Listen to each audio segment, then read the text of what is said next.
So I think it's very important for us to talk about a universal basic income. You know? Just 2 years ago, I was very averse to the idea of a universal basic income. Maybe even 1.5 years ago, I was very averse to the idea of a universal basic income. Why? Because I felt that there should be incentive to work, you know, and there is merit in favoring work over passive investments, for example. Right? But the more I think about society, the more I see the world changing around me. I think the technology that we have with us is only going to get better and better and better, and a lot of us may not be able to do the things that we are doing right now for a living. Technology, automation will take over many facets of our life. So your universal basic income is a conversation that we as a society we ought to have. And I think and RDU would like to propose that we have a universal basic income considered for Singapore. How much is this universal basic income going to cost? Some of you may ask. You know, I'm not an academic. You know, I'm not a civil servant to give you the nitty-gritty and the fine details and say that this is how much it's going to cost and so on and so forth. But I do have some numbers which I would like to share with you. These numbers are not worked by me. It's worked by the academics.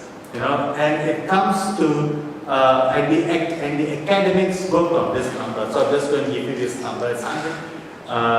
When this idea was floated by NMP in 2020 at the height of COVID, he suggested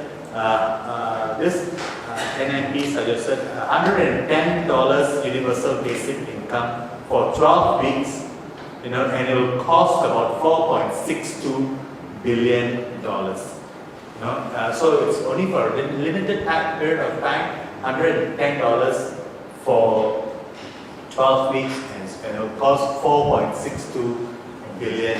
So that's, if you're looking for a number, that's the number. But instead of paying the universal basic income over a 12-week period, why don't we stretch it over a 1-year period? That means everybody gets between $100 and $110, $110 for a 12-month period. And it will come up to about $4.62 billion. Right?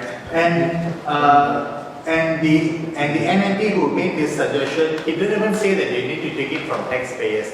He said that he didn't even say that you need to draw it from the reserves. He said that taxpayers can pay for it with an incremental increase, with an increase in the personal income taxes. Right? But we don't even need to go to personal income taxes, because there are a lot of other taxes like wealth taxes that's not being tapped upon that we can touch on.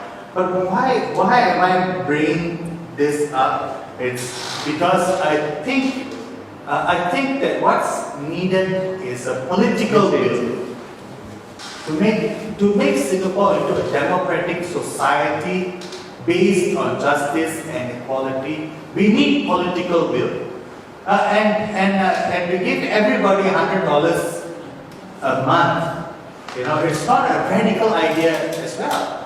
It's a very conservative idea. It's a very small amount of money. The government has done it. It doesn't call it universal basic income. But every one of you got skills future credit, right? I'm sure that every one of you got skills future credit, which you can use to take. Isn't that some sort of an income that you can use for whatever studies that you want to take up? And all of you got a $100 voucher, the CDC voucher, right? Everybody got it, right? Every household got it, right? And this year they gave it again, right? Another $100, right? Everybody got it. No means testing, no nothing. Every household gets $100. So it's not really a radical idea in that sense. No, but it is idealistic.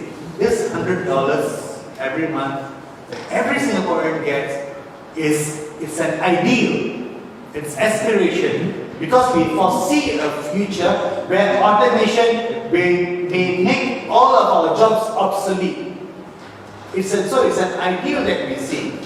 So it's idealistic and it is incremental. Incremental in the sense that as we have more conversation around that topic, so we can decide how we want to progress, how or where we want to progress from there. Right? So I think that's what I would like to leave as the anchor of the speakers.